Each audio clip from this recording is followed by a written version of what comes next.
4 days until the election, and we're joined now by Senator Katie Britt of Alabama. We got a lot to get into with her.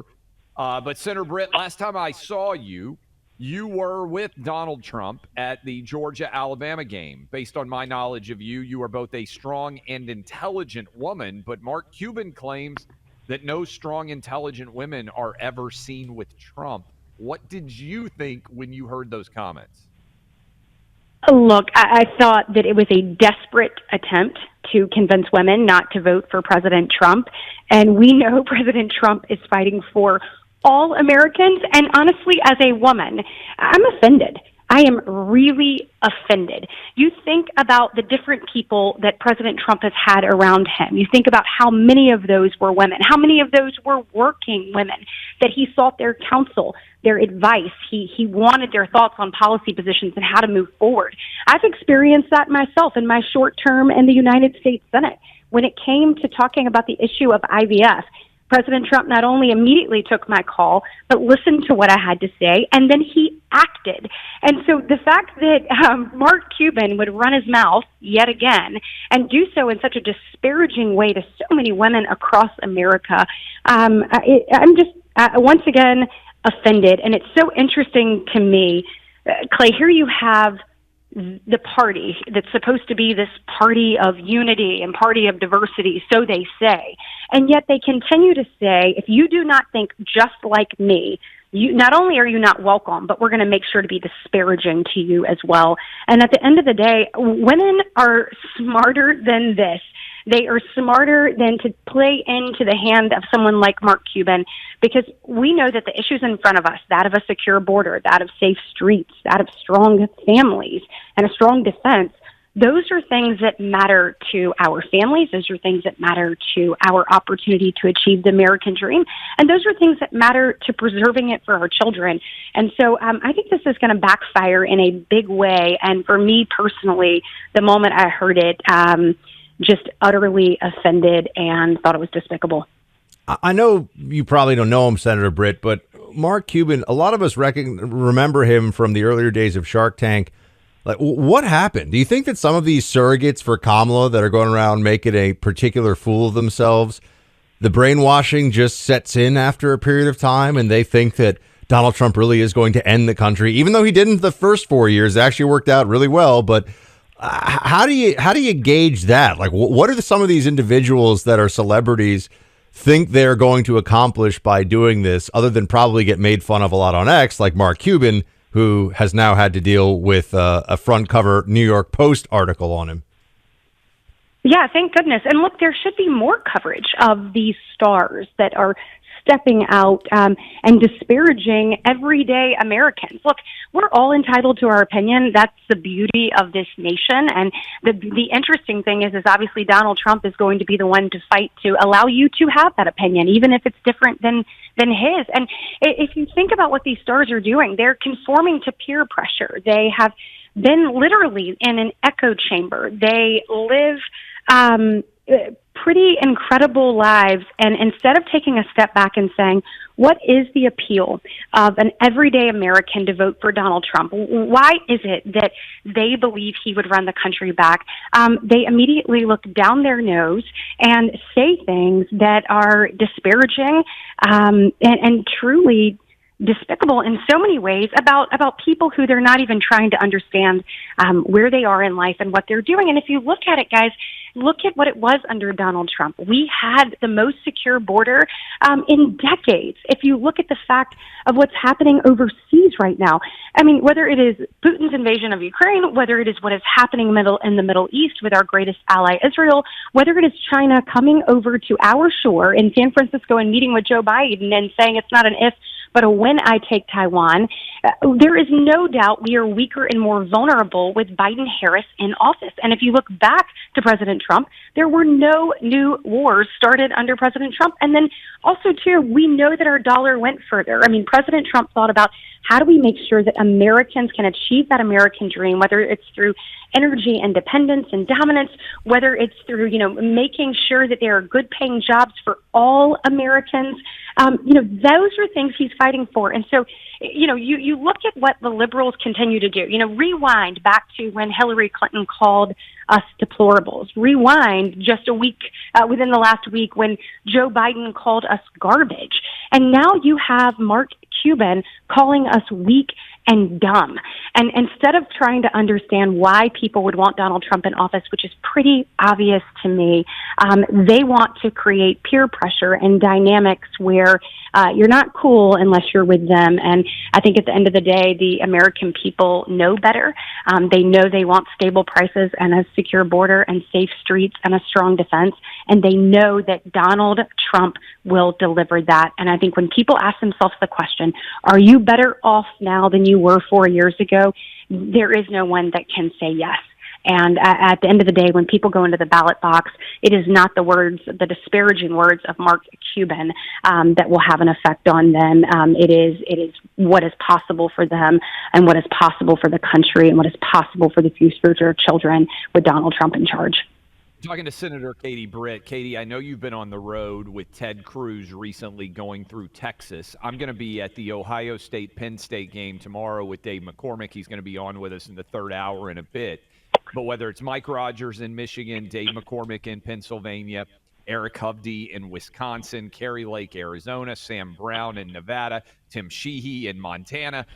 We've got Bernie Moreno in Ohio. I hope I'm not missing anybody. Certainly West Virginia is going to flip with Jim Justice. What are you seeing? How did it look with the Cruz campaign? And what would it mean to take back control of the United States Senate? Look, we have all got to make sure that we are paying attention to these races. If you are out there and you can send $1, you can send $5, anything like that. All of these candidates you just named need your help. It is critically important that we take back the Senate, and then we want to do so. And obviously, the more, then the better position we are to do good things. And when it comes to someone like Senator Cruz, I mean, he is fighting for Americans. He's fighting for our values. He is unafraid to speak truth to power. When you look at what Chuck Schumer is doing, though, he has made Ted Cruz his number one target to take out. And we need Ted. We need Ted's voice. We need Ted's fight. And we need Ted's ability to get things done. I watched him this year get the FAA reauthorization done in a bipartisan fashion, getting that across the finish line. There was no greater champion to stand alongside me in the U.S. Senate when it came to protecting the access to IVF than Ted Cruz. I mean, the moment that I got up at conference and spoke about what was happening in the state of Alabama, Ted immediately said, I'm with you, and let's make sure that we fight to protect this. So Ted is the kind of person we need. TedCruz.org, TedCruz.org, TedCruz.org. And seeing him on the campaign trail, he is a machine. I mean, he was from interviews to, at rallies to then meeting with constituents, taking pictures and getting on the bus and doing town halls. So no one's working harder. And I know that that is just a window into how all of these Senate candidates are just grinding it out in these last few days because they know that saving our country is worth it. And having a Republican majority in the Senate is critically important to that. Chuck Schumer's already said what he would do if he maintains the majority. He would break the filibuster. He'd have a laundry list of things he would do. First thing would be federalizing elections. They're S1 or HR1, as you've seen it across the nation, making Puerto Rico and making D.C. and others a state, packing the Supreme Court, just a few things that they would do, fundamentally shifting how we operate as a nation. And so we got to stand up and we got to stand strong. So all of these candidates need your help. And I'm a little jealous that I am going to miss the Ohio Penn State game with you because that sounds like some really good football. And we will see if James Franklin can actually, seize the day there on Ryan Day. And that's going to be a good one to watch. Senator Britt. State, I'm going to be there in lot 41 with Dave McCormick, Buck. No, I don't want to interrupt the football stuff. I mean, it's very, it's going to be a big game, right? Who am I rooting for, Clay? You need to tell me. I think you should root for Penn State because maybe if Penn State wins, there will be more enthusiasm in Pennsylvania for Donald Trump because I think Penn State fans will be voting Trump. And we've already got Ohio locked up. I mean, go vote for Bernie Moreno, but Trump's not losing Ohio. Senator Britt, to that end, it seems like it's all coming down to Pennsylvania. And I'm just wondering, from what you can see, talking to your Senate colleagues and people who are involved in the Republican get out the vote machinery, how's the ground game there looking for obviously Dave McCormick, but also Donald Trump at this stage. Have we learned some of the lessons of 2020, and are we applying tactics this time around that are going to be critical in getting that final vote tally where it needs to be? Absolutely. Look, we have learned lessons, and that's what you've got to do. We've taken a step back from 2022 and said, what could we have done differently? Obviously, with shifting to a space of knowing the rules in the state, playing by those rules, and winning by those rules is what we are doing right now. We know that everyone has different rules, each state, and so when early voting begins, we've begun really pushing people to engage in that. It's a very different approach than we saw in 2022, particularly in Pennsylvania, amongst other states. There's been no one in the Senate that's been working harder on that than actually your senator there in Tennessee, Bill Haggerty, and making sure that we've been thoughtful about who did we miss, how do we get people, likely voters or low propensity voters, and working through that. So we've been doing that in number of states. Pennsylvania is one of those. Ohio is one. Montana is one. Nevada is one. You look at Nevada, and that's a state where we lost that Senate race by about 7,000 votes. It was about 8 votes per precinct.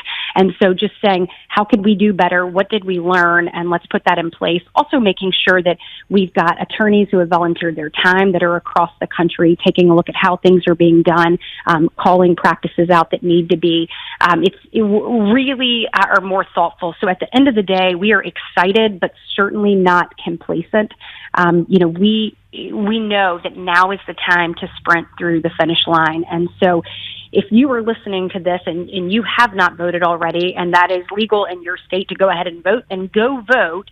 And then don't be complacent with that. Talk to your coworkers, talk to your family members, call people in other states, because this is a tipping point moment for our nation, and it is time to remind people who we are as a country, why we're so proud to be Americans, the opportunity we want to preserve for the next generation, and it is all on the ballot on November 5th. Amen. Senator Katie Britt, traveling the country, helping to work towards a Republican majority.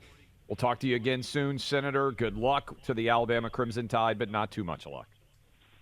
Fair enough. I'll come back on to talk about that. How about that? Sounds good. Roll Tide. Roll Tide. All right, I'm going to talk about our sponsor, Preborn, here for a second, because as you know, in this election, abortion's a huge issue because it's still a huge problem. It's happening all over the country, and particularly in some of these Democrat-controlled states and large cities.